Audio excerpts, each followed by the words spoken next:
Day 12:30 breakfast ಚಾಲೆಂಜ್ಗೆ ಮತ್ತೆ ಸ್ವಾಗತ. So ಇವತ್ತು ನಾನು ಸೂಪರ್ ಈಸಿಯಾಗಿ ಹೆಲ್ದಿಯಾಗಿ ಕುಕುಂಬರ್ ಇಡ್ಲಿ, ಸೌತೆಕಾಯಿ ಇಡ್ಲಿ ಅಂತಲೂ ಹೇಳ್ಬೋದು. ಇದನ್ನು ತುಂಬಾ ಹೆಲ್ದಿಯಾಗಿರುತ್ತೆ, ತುಂಬ ಟೇಸ್ಟಿಯಾಗಿರುತ್ತೆ, ಮಕ್ಕಳಿಗಂತೂ ತುಂಬಾ ಇಷ್ಟ ಆಗುತ್ತೆ.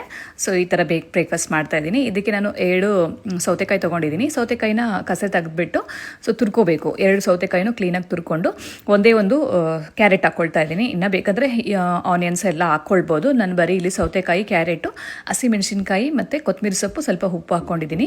ಇಲ್ಲಿ ನಾನು ಇಡ್ಲಿಗೆ ರವೆ ಯೂಸ್ ಮಾಡ್ತೀವಲ್ವ, ಸೊ ವಿಜಯ್ ಇಡ್ಲಿ ರವೆ, ಅದನ್ನು ಯೂಸ್ ಮಾಡ್ತಾ ಇದ್ದೀನಿ.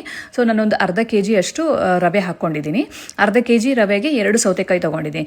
ಸೌತೆಕಾಯಲ್ಲಿ ನೀರಿನ ಅಂಶ ತುಂಬ ಇರೋದ್ರಿಂದ ಸೊ ಜಾಸ್ತಿ ನೀರು ಬೇಕಾಗಲ್ಲ. ನಮಗೇನಾದ್ರೂ ಅಕಸ್ಮಾತ್ ನೀರು ಬೇಕಾಗಿದ್ದರೆ ಸೊ ನೀವು ಸ್ವಲ್ಪ ಮೊಸರು ಹಾಕ್ಕೊಳ್ಬೋದು. ನಾನಿಲ್ಲಿ ಸ್ವಲ್ಪನೇ ಮೊಸರು ಹಾಕ್ಕೊಂಡಿದ್ದೀನಿ. ಹಾಕ್ಬಿಟ್ಟು ಇದನ್ನೆಲ್ಲ ಹಾಕಿ ಕಲಸಿ ಒಂದು ಸೈಡಲ್ಲಿ ಇಟ್ಬಿಡಬೇಕು ನೆನೆಯೋಕ್ಕೆ. ಒಂದು 30 to 40 ಮಿನಿಟ್ಸ್ ನೆನೆದ್ರೆ ಸಾಕು, ಚೆನ್ನಾಗಾಗುತ್ತೆ. ಸೊ ನೀವು ಬೇಕಾದರೆ ನೀವು ನಾರ್ಮಲ್ ರವೆನೂ ಸಹ ಬೇಕಾದರೆ ಹಾಕ್ಕೊಳ್ಬೋದು. ಇನ್ನು ಇವರು ನಮ್ಮ ಮಕ್ಕಳು ಸ್ಕೂಲ್ಗೆ ಹೋಗಲ್ಲ ಅಂತ ಅಂದ್ಬಿಟ್ಟು ಇವತ್ತು ಸರಿ ಒಂದೇ ಸರಿ ಸಾಂಬಾರು ಮಾಡಿಬಿಡೋಣ, ಸೊ ಇಡ್ಲಿಗೂ ಆಗುತ್ತೆ ಮತ್ತು ಮಧ್ಯಾಹ್ನಕ್ಕೂ ಊಟಕ್ಕೆ ಆಗುತ್ತೆ ಅಂತ ಅಂದ್ಬಿಟ್ಟು ಸಾಂಬಾರನ್ನು ಮಾಡಿಕೊಂಡೆ. ಹಸಿ ಕಳ್ಳು ತರಿಸಿದ್ದು ಎಲ್ಲ ಬಿಡಿಸಿ ಇಟ್ಟಿದ್ದೆ. ಸೊ ಬೆಳಗ್ಗೆನೇ ಸಾಂಬಾರು ಮಾಡಿಬಿಟ್ಟೆ. ಇನ್ನು ಚಟ್ನಿ ಏನು ಮಾಡ್ಕೊಂಡಿಲ್ಲ.